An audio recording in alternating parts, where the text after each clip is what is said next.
Santo eres Dios. Dice, pero recibiréis poder cuando haya venido sobre vosotros el Espíritu Santo y me seréis testigo en Jerusalén, en toda Judea, en Samaria y hasta en lo último de la tierra. A pesar de que este texto es un poco largo, yo me concentré en estas palabras precisamente y le puse al título del mensaje Testigos Poderosos. Santo eres Dios. Testigos poderosos por la palabra que nuestro Señor Jesucristo le dijo a sus discípulos.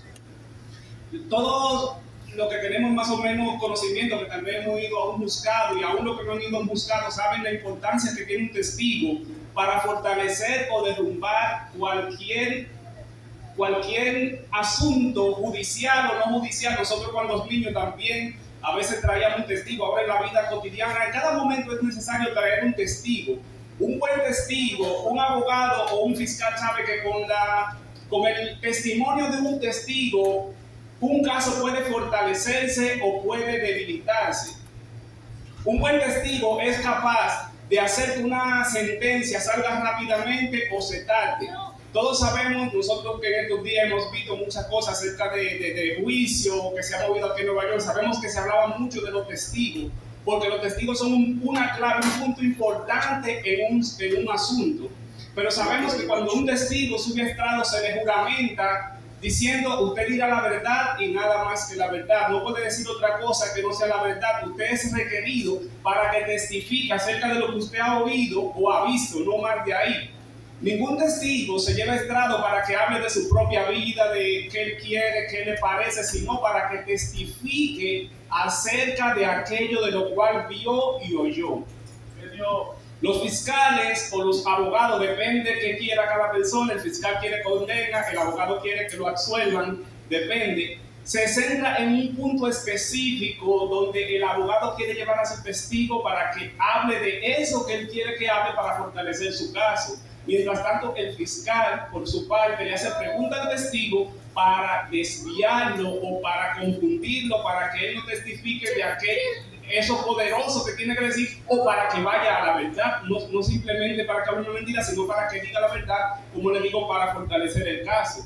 Y es precisamente lo que nuestro Señor Jesucristo aquí está haciendo con sus discípulos. Mientras sus discípulos están pensando en otra cosa, nuestro Señor Jesucristo dice que ellos van a recibir poder para que sean su testigo. Porque no podemos ir hacia donde nosotros querramos, sino hacia donde nos quiera llevar aquella persona que nos necesita. En este caso, nuestro Señor Jesucristo quiere llevar a sus discípulos a la verdad, aquello que es importante, aquello que es necesario para que ellos hablen a los demás acerca de Él. Santo eres Dios. Dice 2 Corintios, en el 13:1, dice Pablo, hablando de ese mismo asunto, dice: esta es la tercera vez que voy a vosotros.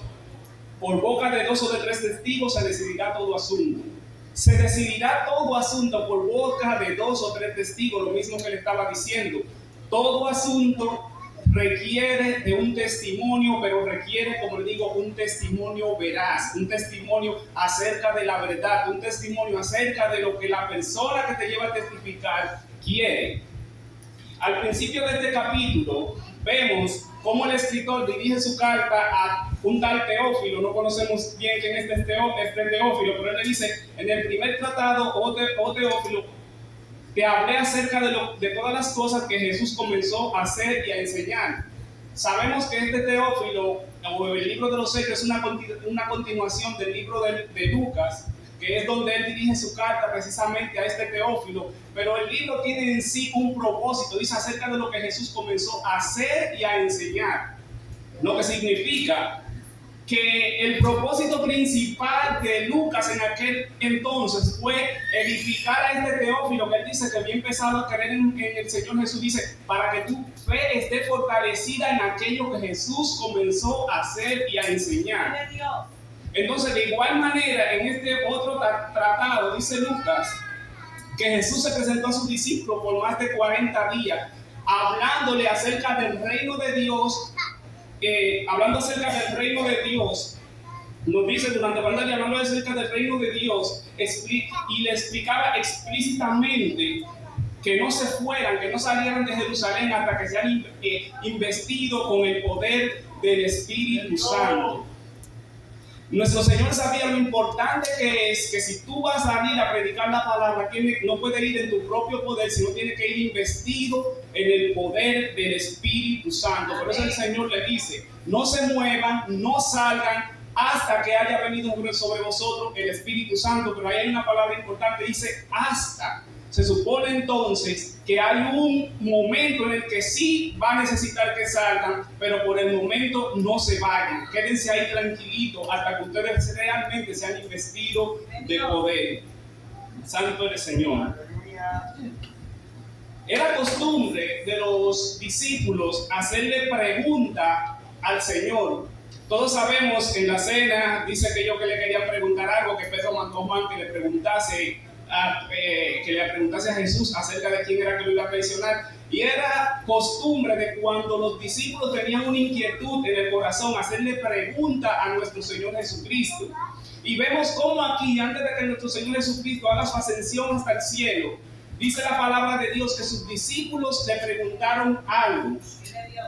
Todos sabemos aquí que cuando va a haber una despedida, usted se concentra, y más cuando usted sabe que va a partir una persona que usted ama de cerca de usted. Usted se concentra y le pregunta algo que usted tiene en su corazón, algo que para usted sea importante, algo que para usted tenga alguna relevancia, algo que usted tenga en su corazón, que usted sienta que sea necesario que le diga por última vez. Y lo que los discípulos le preguntan a nuestro Señor y Salvador es: entonces los que se habían reunido le preguntaron diciendo, Señor, ¿restaurarás el reino de Israel en este tiempo? Entre tantas preguntas que los discípulos le podían hacer a nuestro Señor y Salvador Jesucristo, ellos lo que le preguntan es, ¿restaurarás a Israel el reino en este tiempo?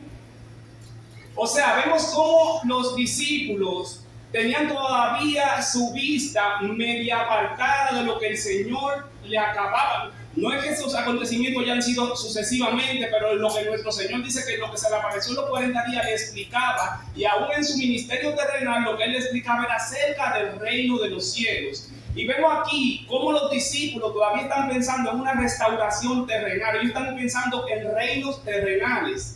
Muchas veces también nosotros los cristianos no ponemos atención a lo que dice la palabra de Dios y estamos más concentrados en las cosas que son de nosotros mismos, en las cosas que son para nuestro provecho en un sentido terrenal, las cosas físicas, y no ponemos atención a lo que verdaderamente la palabra de Dios nos dice, a lo que Dios nos quiere llevar. Es costumbre o es una terquedad, yo diría, del corazón del ser humano de prestar atención muchas veces a cosas vanas, a cosas que se irán, a cosas que no van a persistir, que van a ser destruidas, pero en eso nosotros muchas veces nos concentramos por causa del pecado que tenemos dentro y de nuestro egoísmo que tenemos dentro del corazón. Pero todos sabemos que realmente lo que a nosotros nos conviene, lo que realmente a nosotros nos va a dar permanencia son las cosas espirituales. Bendito eres Dios. En Mateo 24:2, ellos le hicieron una pregunta también a nuestro Señor Jesucristo. Dice, respondiendo él les dijo, cuando ellos le dijeron, ven todo este edificio tan grande, le enseñaron el glamour de aquellos edificios, él le contestó de una manera, le dijo, respondiendo él les dijo, veis todo esto, de cierto os digo que no quedará aquí piedra sobre piedra que no sea derribada. Si hubo algo en lo que nuestro Señor Jesucristo fue enfático con sus discípulos, era en decirle en que muchas de esas cosas que ellos veían no iban a permanecer, en que muchas cosas de eso que ellos veían no iban a estar presentes, porque es imposible que para una restauración primero no haya una destrucción. Cuando el Espíritu Santo viene a nuestra vida, no viene a mejorar, no viene a destruir el viejo hombre, viene a matar para que nosotros podamos ser renacidos. Como dice la palabra de Dios en Juan 3, dice que nadie puede entrar al reino de los cielos si no nace de nuevo.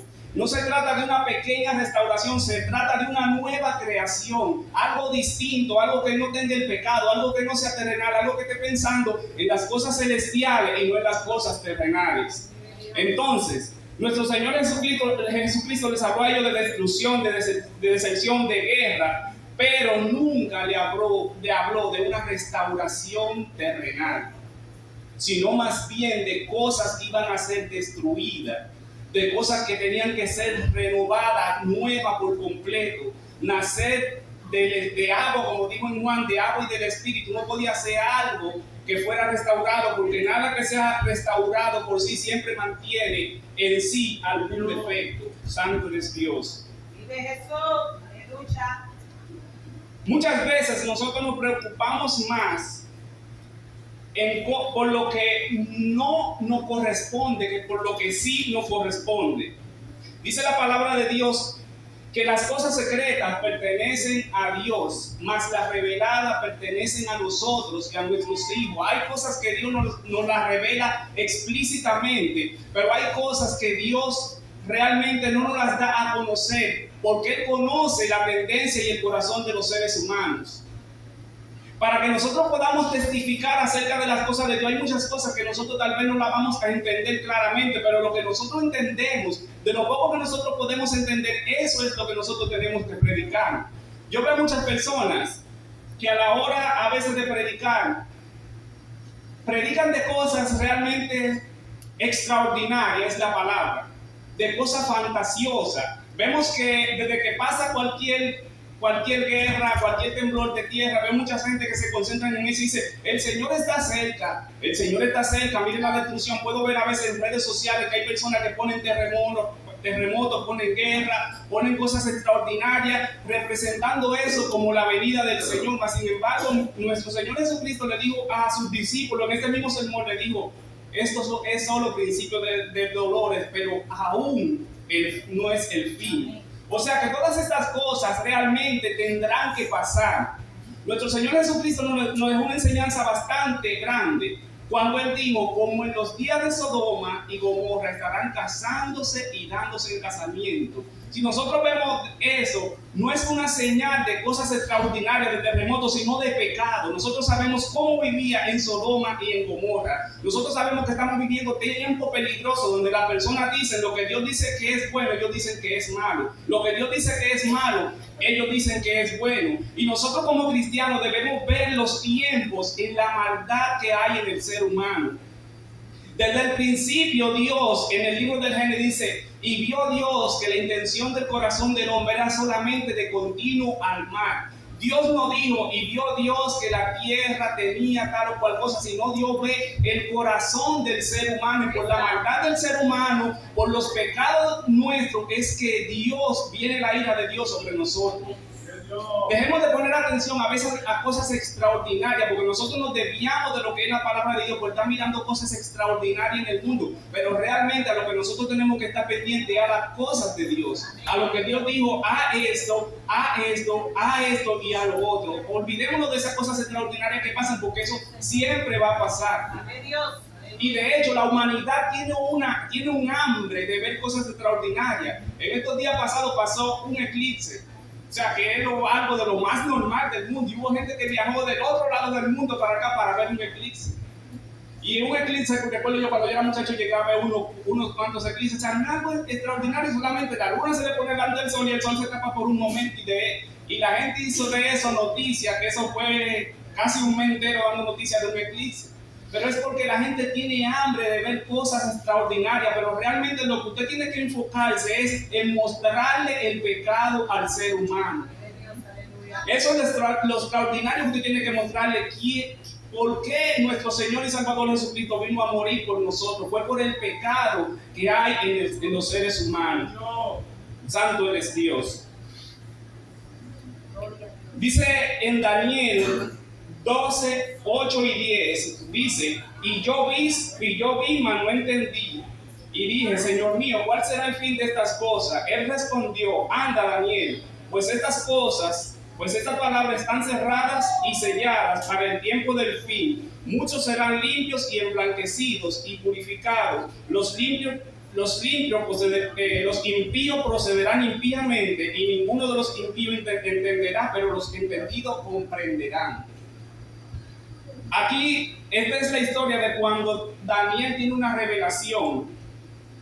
Daniel tiene una revelación Y en esta revelación Daniel ve muchas cosas y dice que el espíritu de él se quedó turbado. Y él le pregunta al ángel que le está mostrando la visión, le dice, ¿cuál será el fin? Mas sin embargo para Daniel no hubo una respuesta.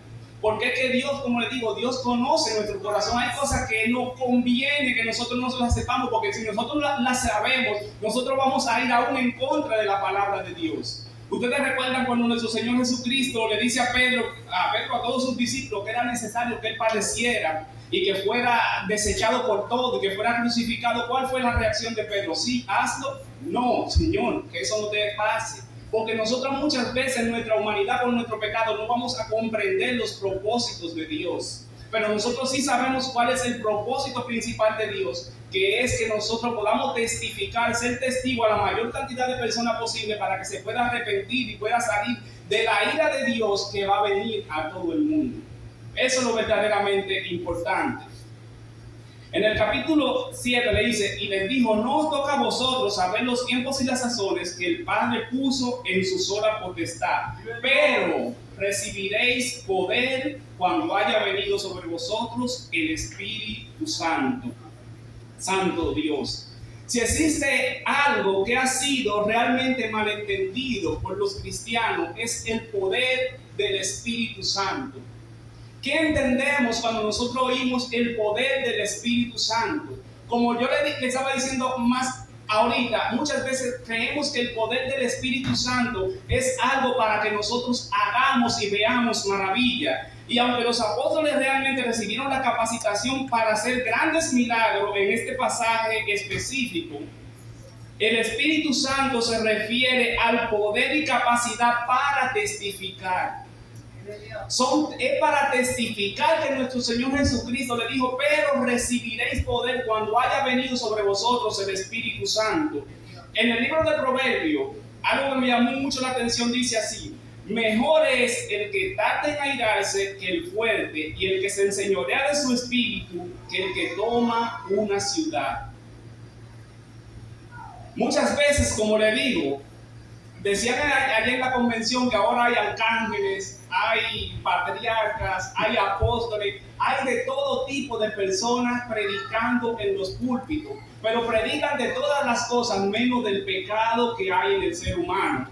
Aquí Salomón, hablando en el proverbio, dice que mejor es el que tarda en airarse y el que se enseñorea de su espíritu que el que toma una ciudad. Realmente podemos ver cuál es el poder del Espíritu Santo. El poder del Espíritu Santo venga para que usted tenga dominio propio, para que usted pueda reaccionar de una manera adecuada ante los inconvenientes de la vida. El poder del Espíritu Santo viene para que cuando la persona lo vean a usted, puedan glorificar a Dios a través de su testimonio. Este es el verdadero poder del Espíritu Santo.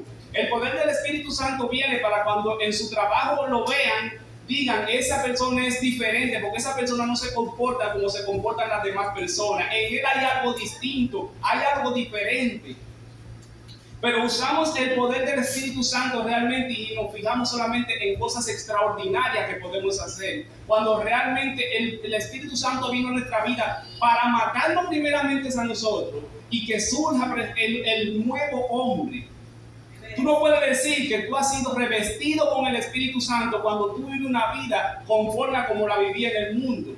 Tú no puedes decir que tienes el poder del Espíritu Santo y cuando tú te quedas sin trabajo, inmediatamente empiezas con una desesperación, que eres capaz de hacer algo que va contrario a lo que dice la palabra de Dios, hacer algo fuera de lo que es la voluntad de Dios para poder conseguir algo. O sea, mintiendo en un papel o en cualquier cosa que te ponen a llenar, mintiendo, diciendo, no, yo soy cristiano y tengo el Espíritu Santo y yo profetizo, pero no hace algo tan sencillo como acatarte a la verdad.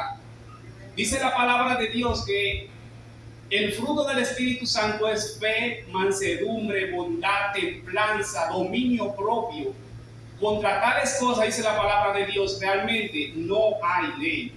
O sea, el poder del Espíritu Santo es algo que nos capacita a nosotros para que nosotros podamos decirle a los demás, mira quién es Jesús, mira quién es mi Dios. Pero como le digo, nos concentramos a veces en cosas banales, en cosas realmente que no tienen importancia, más que lo que verdaderamente nuestro Dios quiere que nosotros le mostremos al mundo. Santo eres Dios. En Juan 15, 26 y 27 dice: pero cuando venga el Consolador, a quien yo enviaré del Padre, el Espíritu de verdad, el cual procede del Padre, Él dará testimonio acerca de mí, y vosotros daréis testimonio también, porque habéis estado conmigo desde el principio. Él dice: ustedes estaban desde el principio conmigo, ustedes vieron las cosas que yo hice, ustedes vieron mi proceder, ustedes vieron en qué cosa yo me enfocaba, que era en hacer la voluntad de mi Padre todo el tiempo. Yo no estaba concentrado en mí. Recordemos en el capítulo 4, cuando ellos dicen que fueron a buscar comida y le decían: Rabí, come. Y él dijo: yo tengo una comida que ustedes no saben. Y ellos se preguntaban: ¿quién le habrá traído comida? Y él dice: la comida que yo tengo es que haga la voluntad de mi Padre y acabe su obra. O sea, una vida centrada en hacer la voluntad de Dios. Y él, como testigo que lo puso, es para que ellos vieran su ejemplo, y a través de su ejemplo ellos también pudieran testificar de que somos hijos de Dios, de que nosotros somos distintos. En Juan 16, 13, 14 también dice: pero cuando venga el Espíritu de verdad, Él os guiará a toda la verdad, porque no hablará por su propia cuenta, sino que hablará todo lo que oyere y os hará saber las cosas que habrán de venir.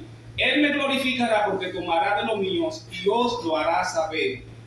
Cuando el Espíritu de verdad, como yo le dije, nosotros tenemos que testificar acerca de la verdad. No podemos testificar ni podemos hablar de lo que nosotros queremos, de lo que nosotros nos apetece, de lo que yo tengo en mi mente, sino en lo que dice realmente la palabra de Dios, para que nosotros podamos ser testigos eficaces.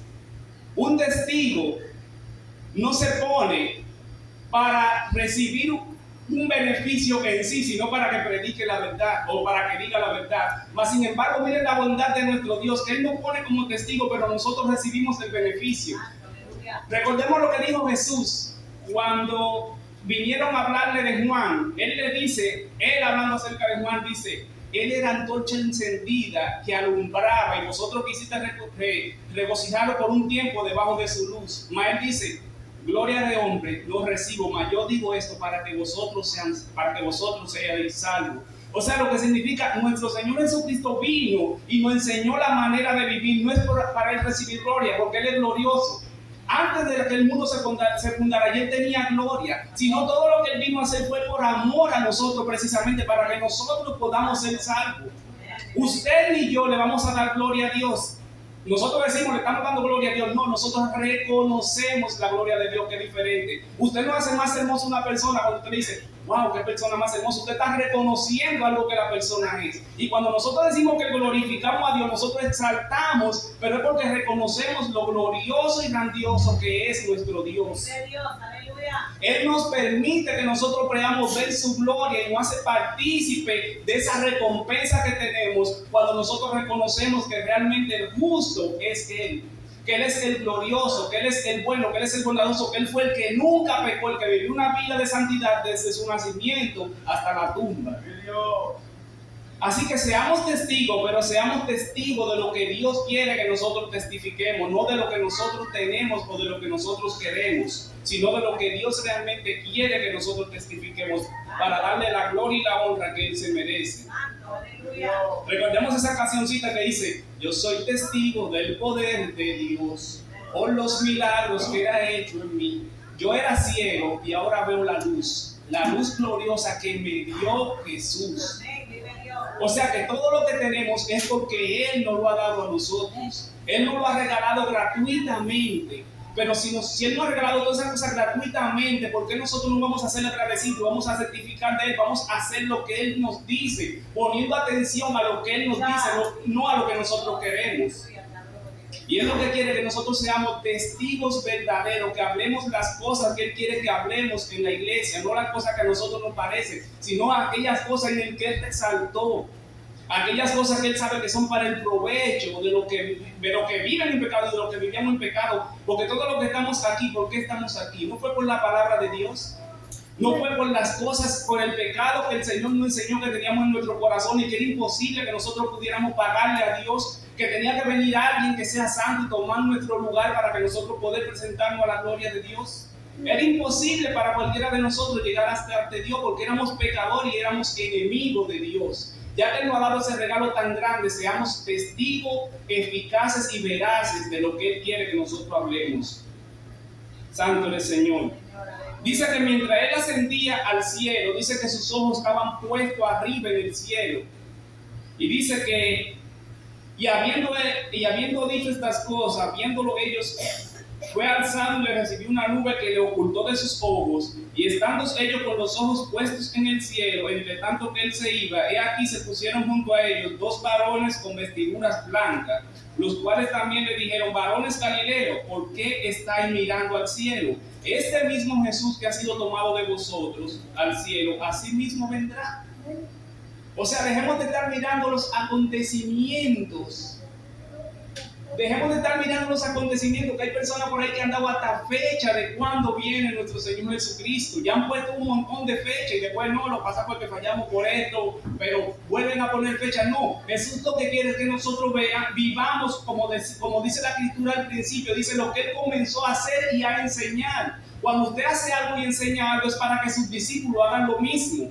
Mantengámonos dentro del camino de Dios, haciendo su voluntad, y cuando Él venga que nos encuentre preparados, nosotros lo que tenemos es que velar, no de estar pendiente a acontecimientos extraordinarios, sino estar velando en todo tiempo, en oración, en súplica, en el Espíritu Santo, para que cuando Él venga, sea que venga hoy o venga mañana, pasado, en 50 años, nos encuentre preparados, sea que Él venga o que nosotros vayamos, porque muchos hemos ido a Él, muchos en la historia completa han ido a Él y no lo han visto venir, pero sí lo han visto porque ellos parten a la presencia del Señor. Ya sea que vivamos o que muramos, como dice Pablo, del Señor somos. Y somos del Señor cuando nosotros nos mantenemos sujetos a lo que es su palabra.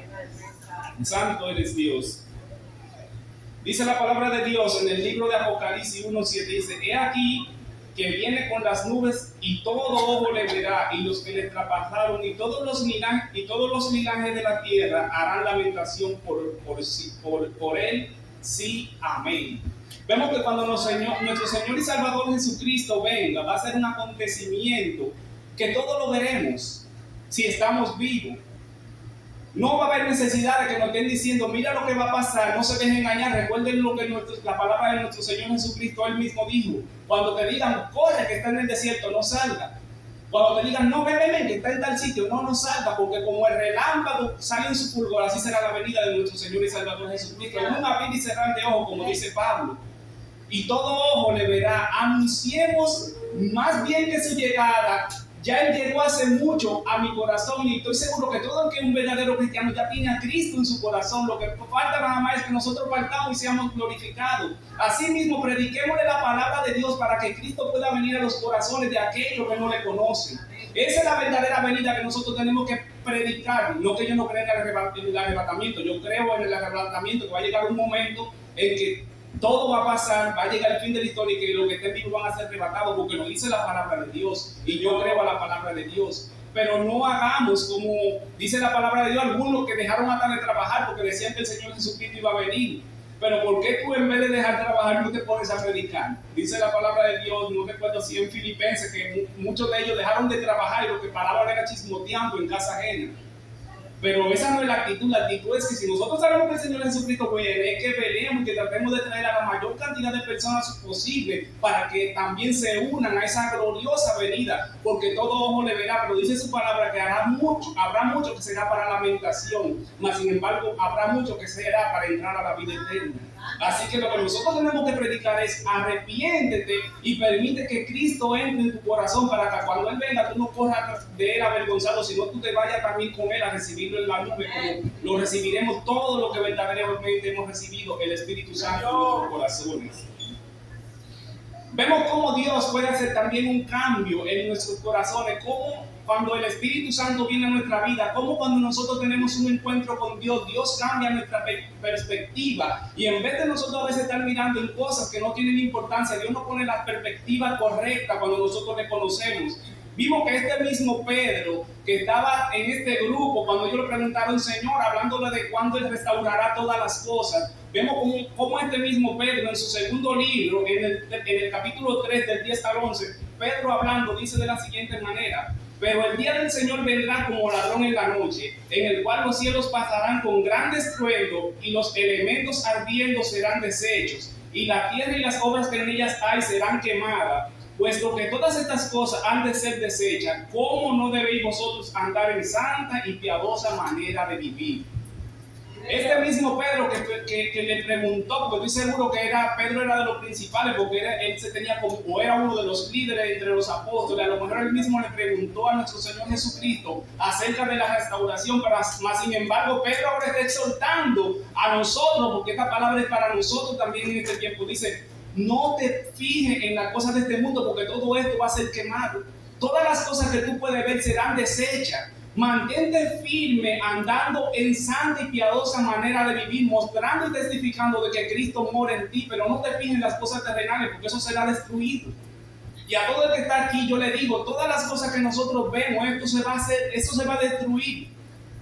Todas las cosas que son físicas van a ser destruidas, porque el Señor, dice la palabra de Dios, Pedro hablando, dice: cielo nuevo y tierra nueva donde mora la justicia. Y ese es el punto, donde mora la justicia. ¿Ustedes creen si nuestro Señor Jesucristo hubiese venido y restaurara todas las cosas en Israel, se volviera a ir, que se iban a mantener todas las cosas así? No, porque el pecado del ser humano tiende a destruirse de continuo al mal. Todos conocemos esta gran nación donde estamos, en Estados Unidos, que le agradecemos. Independientemente, yo amo este país. Yo amo este país, yo no nací aquí, tengo hasta poco tiempo aquí, pero yo amo este país era por sus normas que tenía, por sus reglas. Pero ahora vemos cómo este país se está transformando de ser un país donde era próspero por sus leyes, cómo las leyes se están cayendo, porque todo tiende a destruirse, todo tiende a echarse a perder, como dice la ley de la entropía, nada se mejora. Usted pone cualquier cosa afuera, una nevera, una estufa, y cuando usted va a tiempo, la estufa ya está hecha, deshecha, se está corroyendo, está cogiendo moho, y así mismo el ser humano se va corrompiendo cada día más. Nadie, a no ser que tenga el poder del Espíritu Santo dentro de su corazón, va a estar mejorando, lo que se va a ir corrompiendo. Y el ejemplo mayor es el mismo pueblo de Israel, un pueblo que era santo delante de Dios, y al final el mismo Señor tuvo que destruirlo porque se echó a perder. No busque nada terrenal, busque las cosas espirituales, que allá dice la palabra de Dios, donde el orín no corrompe ni el ladrón multa. En el cielo es que está la verdadera vida junto a Dios, no en el cielo mismo, porque el cielo mismo sin Dios, hasta el cielo se corrompiera. Y yo quiero que me entienda lo que yo le estoy diciendo. Lo que quiero decir es que donde está Dios es verdaderamente, no se corrompe nada, porque la presencia de Dios es que hace la diferencia. Como dijo Moisés: si tu presencia conmigo no va, yo no voy a ningún lugar. Y eso es lo que hace la diferencia entre un verdadero cristiano y entre las cosas del mundo, que nosotros tenemos el Espíritu Santo dentro de nosotros. Ese poder glorioso que nos da el Señor para que nosotros podamos ser diferentes y ser testigos de ellos. Dice la palabra de Dios, para concluir, en el libro de Daniel 7, del 13 al 14, una visión que tuvo Daniel, dentro de las visiones que se le dicen, y dice: mientras yo miraba en la visión de la noche, aquí con las nubes del cielo venía uno como un hijo de hombre, que vino hasta el anciano de días, y le hicieron acercarse delante de él, y le fue dado dominio, gloria y reino, para que todos los pueblos, naciones y lenguas le sirvieran. Su dominio es un dominio eterno que nunca pasará, y su reino uno que nunca será destruido. Nuestro Señor Jesucristo reina. Solamente falta, como dice la palabra de Dios, que nosotros entremos a su reposo. Dice la palabra de Dios en el libro de Génesis: y reposó Dios de todo su trabajo al tercer día. Y después el escritor de Hebreo nos lo relata o nos lo explica mayor. Dice: todas las cosas de Dios las terminó, solamente falta que tú entres al reposo de Dios. Tú necesitas solamente entrar al reposo de Dios. No nos fijemos como los discípulos en aquel entonces, cuando ellos querían estaban pensando en restauración terrenal. Miremos más bien las cosas celestiales. Seamos testigos en la tierra, porque Dios nos ha puesto en la tierra, como en su oración que Él dijo: yo no te pido que lo saques del mundo. Nosotros estamos en el mundo, pero no somos del mundo. Somos embajadores en nombre de Cristo que estamos aquí para que nosotros podamos ser testigos realmente poderosos. Nuestro testimonio es que nosotros le digamos al mundo que hay una salvación, que hubo alguien que vino y nos puso en paz con Dios a través de su muerte y su resurrección, que si nosotros lo aceptamos como único y suficiente Salvador, nosotros también entraremos en esa paz con Dios.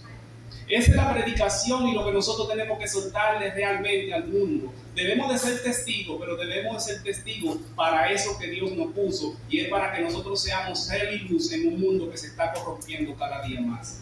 Así que seamos testigos fieles y dejémonos guiar por el Espíritu Santo, porque realmente en la guianza del Espíritu Santo es que está nuestro poder para nosotros poder ser testigos de Dios. Hasta aquí mi parte y el pastor con nosotros.